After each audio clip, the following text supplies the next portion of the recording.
ناظرین، چائے ٹائم میں خوش آمدید. اس دعا اس امید کے ساتھ کہ آپ سب خیریت سے ہوں گے. بہت مزیدار آپ لوگوں نے عید گزاری ہوگی اور بہت کچھ کھایا ہوگا اور پیٹ میرے خیال میں کہتے ہیں نا کہ اس کے بعد لوگوں کو ہم نے ایک پیکج بھی دیکھا کہ اس کے بعد لوگ جو ہیں وہ پارکس کی طرف ان کا روانہ ہوئے کیونکہ ان کو ورزش کرنی پڑی. اتنا سارا کھا لیا تھا. اپنا پیٹ سمجھنا چاہیے، کوٹ نہیں. اور ایک بار پھر آپ کے سامنے حاضر ہے میری جانب سے، میری پوری ٹیم کی جانب سے آپ کو بہت بہت عید الاضحیٰ مبارک ہو. اور آئی ایم شیور جس نیت سے لوگوں نے قربانی کی، اور ایک چیز میں نے پہلے بھی بتائی تھی کہ بہت زیادہ جوش و خروش کے ساتھ اس جذبے کو منایا بھی جاتا ہے، سیلیبریٹ بھی کیا جاتا ہے. $2000 ملین خرچ ہوتے ہیں قربانی کے لیے تعالیٰ کی راہ میں.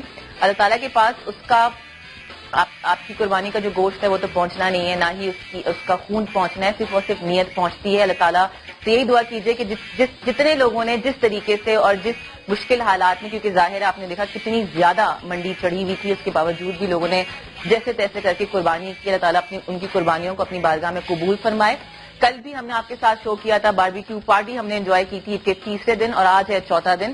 ہم نے سوچا کہ کیوں نہ روٹین اپنی ٹرانسمیشن کی طرف آ جائیں. اور آج ہم بات کرنے والے ہیں آلٹرنیٹیو ٹریٹمنٹ کے حوالے سے. بہت ساری ایسی بیماریاں جن کے بارے میں ہم نے کبھی پہلے سنا نہیں تھا اور اب ہم نے سننا شروع کیا ہے. بہت ساری بیماریاں جو کہ شاید پہلے نہیں تھیں اب ہیں. لوگ لمبا بیمار ہوتے ہیں. پہلے ہوتا تھا کہ 3 دن میں آپ کا بخار ٹھیک ہو جاتا تھا، 5 دن میں آپ کا فلو ٹھیک ہو جاتا تھا، لیکن اب جو ہے ہفتہ گزر جاتا ہے، 10 دن گزر جاتے ہیں اور طبیعت ٹھیک ہونے کا نام نہیں لیتی. اس کے باوجود ایک جو ریزن ہے بہت ساری بیماریوں کا، وہ ہمارے یہاں پولوشن اور جو گندگی جس تیزی سے کراچی میں اس وقت پھیل رہی ہے وہ کسی سے ڈھکی چھپی نہیں ہے، کوئی پرسان حال نہیں. اس کے باوجود بھی ہماری جو کوشش ہے وہ یہی ہے کہ آپ کو اویئر کرتے رہیں بہت ساری بیماریوں کے حوالے سے، کس طریقے سے ان کا ٹریٹمنٹ کیا جا سکتا ہے، اور ساتھ ہی ساتھ ایسے کون سے آلٹرنیٹیو ٹریٹمنٹس ہیں جو کہ اپنی زندگی کا حصہ بنا سکتے ہیں اور اپنی صحت کو بہتر کر سکتے ہیں. کوریا میں سوجوک کے نام سے ایک تھراپی ہے جس کو آپ ایکیوپریشر اور ایکیوپنکچر کہتے ہیں. بہت سالوں پرانی ہے اور لوگ اس کے ذریعے شفا یاب بھی ہوتے ہیں. اب ایکیوپریشر ایکیوپنکچر کیا ہے، آئی ایم شیور آپ اسی طریقے سے واقف ہوں گے. جو لوگ نہیں جانتے ان کو تھوڑی سی دیر میں بتائیں گے کہ کچھ آپ کے پوائنٹس ہوتے ہیں، پریشر پوائنٹس ہوتے ہیں جن کو آپ پریس کریں تو وہ ایکیوپریشر ہے. ایکیوپنکچر وہ ہے جس میں آپ نیڈلز کا استعمال کرتے ہیں آپ کی تمام تر جو بیماریاں ہیں آپ کی باڈی کی ان سے نجات حاصل کرنے کے لیے. کسی حد تک خاطر خواہ آپ کو فرق بھی پڑتا ہے. ایکیوپریشر ایکیوپنکچر ایکسپرٹ محمد رضوان، السلام علیکم. بہت شکریہ. کیسے ہیں ذکر صاحب، آپ ٹھیک ہیں؟ عید مبارک. کیسی گزری عید؟ گزر گئی. آپ کی کیسی گزری عید؟ اچھی گزری. اچھا چلیں، زیادہ ٹائم ہمارے پاس ہوتا نہیں ہے، 1 گھنٹے کا شو ہے، اس میں بہت ساری چیزیں ہم نے کور بھی کرنی ہوتی ہیں.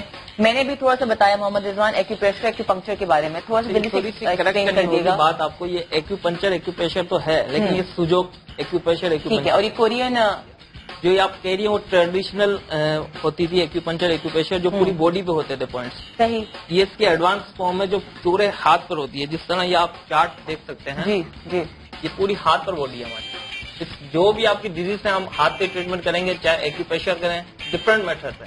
ٹھیک ہے. کلر بھی ہم یوز کر سکتے ہیں. کہتے ہیں کہ آپ کا باڈی جو ہے پورا آپ کے ہاتھ پہ ہے، یعنی کہ یہ آپ کا منہ ہے. کیا یہ منہ ہے نا، آپ کا ہیڈ ہے. ہاں، یہ ہاتھ پیر ہیں آپ کے، یہ آپ کے ہاتھ پیر ہیں. ٹھیک ہے. یہ میں آپ کو پراپر ایکسپلین کروں گی. جن کو شوگر کا مسئلہ ہے یا جن کو کولیسٹرول کا مسئلہ ہے یا جن کی ان کے گھٹنوں میں درد رہتا ہے یا بال گر رہے ہیں، بہت ساری لوگوں کی اسکن بہت خراب ہوتی ہے، ایکنی کا مسئلہ ہوتا ہے، اور ان تمام تر بیماریوں کا علاج ایکیوپریشر ایکیوپنکچر ہو سکتا ہے اگر آپ لگ کے کریں. جس کو بابے کہتے ہیں نا کہ ایک علاج کرنا ہے تو اس کو لگ کے کرنا پڑے گا. اینٹی بایوٹکس آپ ہر وقت نہیں کھا سکتے. اچھا جی، تھوڑا تھوڑا سٹارٹ کرتے ہیں بیماریوں سے. رضوان اب آپ بتائیے مجھے کہ دانے وغیرہ ہیں فیس پہ یا 2 ٹون اسکن ہے، اسکن خراب ہو رہی ہے، جھلس نہیں کیا کہتے ہیں اس کو، جھریاں پڑ رہی ہیں، تو اس میں کیا کیا جائے؟ رنکلز پڑ رہے ہیں، فریکلز ہیں. وہیں سے کنٹینیو کروں گا. جب کلر آپ نے لگا لیا تو پریشر پوائنٹس بھی یہیں ہوں گے. ہم بالکل ٹھیک ہے، تو کلر لگا لیا. ہاں. اب جیسے گھر میں رائی یا میتھی دانے ہوتے ہیں، جی ہوتے ہیں، اس کو آپ پیپر ٹیپ میں لے گئے یہاں آپ لگا دیں گے پورے فیس پہ، کیونکہ سارے پوائنٹس کور کرنے آپ کو. فیس پہ ایک پوائنٹ نہیں ملے گا آپ کو. اگر ہم سرچ کرنا جائیں گے تو ایک پوائنٹ نہیں ہوگا. صحیح. سارے پوائنٹس کور کرنے ہیں تو وہ آپ کو باندھنا پڑے گا تقریباً 10-15 دن. وہ سارے فیس کور کریں گے. اس میں پریشر پوائنٹس میں کچھ 10-12 ایسے پوائنٹس ہوں گے جو آپ کو شارپ لگیں گے. ٹھیک ہے. اس سے کیا ہوگا؟ بلڈ سرکولیشن تیز ہو جاتی ہے فیس کی. یہ میرا خواتین کو جو ایک مسئلہ سب سے زیادہ ہوتا ہے وہ ہوتا ہے گھٹنوں میں درد کا، اور وہ سالوں سال چلتا ہے. مطلب وہ کچھ ایسا نہیں کہ اپنے دوائیاں کھائی ٹھیک ہو گیا، دوائیاں کھائی ٹھیک ہوا، اس کے بعد دوبارہ ہوا، اور وہ میرے خیال میں زندگی کا حصہ بن جاتا ہے. عورتیں بھی یوز ٹو ہو جاتی ہیں اتنا کہ ان کو فرق نہیں پڑتا.